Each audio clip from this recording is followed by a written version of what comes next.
Danes je bil opravljen prvi narok v zadevi tožbe zoper prevzemnike Mercatorja v letu 2007. In sicer se je na prvem naroku izpostavilo, da gre za strogo pravna vprašanja, tako da je bil narok tudi zaključen.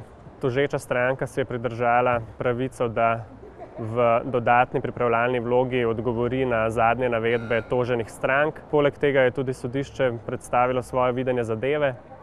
Iz njega nekako izhaja, da tožniki v konkretnem primeru podlage za tožbeni zahtevek naj ne bi imeli. Nad tem smo definitivno presenečeni in obenem razočarani.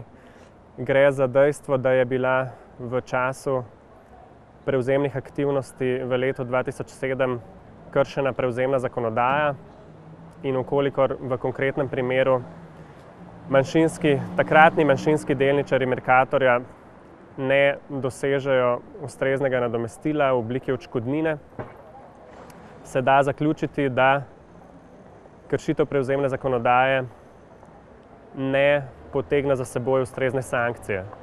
No, tudi v tem postopku Vseslovensko združenje malih delničarjev zasleduje interes ne samo delničarjev, ki so pristopili k tožbi in zahtevajo upravičeno odškodnino glede na škodo, ki je bila napravljena zaradi nespoštovanja prevzemne zakonodaje, pač pa je primer sila pomemben tudi z vidika vzpostavljanja pravne prakse.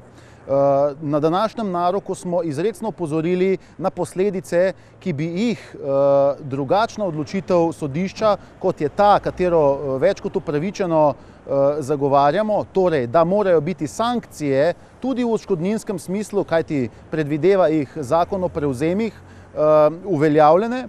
V nasprotnem primeru bi tudi v pomembnih aktualnih primerih prevzemanja to pomenilo posledice, ki bi bile lahko katastrofalne, ne samo z vidika malih delničarjev, pač pa tudi generalno v kontekstu kapitalskega trga in ekonomskega okolja nasploh.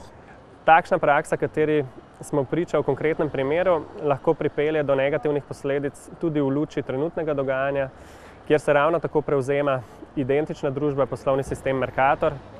Ukolikor se tudi v konkretnem primeru prevzemnik, tako rečeno, požvižga na spoštovanje prevzemne zakonodaje, lahko s prevzemom kljub temu uspe, mali delničarji pa se vnovič ubrišejo pod nosom za ustrezno nadomestilo oziroma za možnost, da bi svoje delnice odsvojili prevzemniku po ceni, po kateri je le ta družbo prevzel.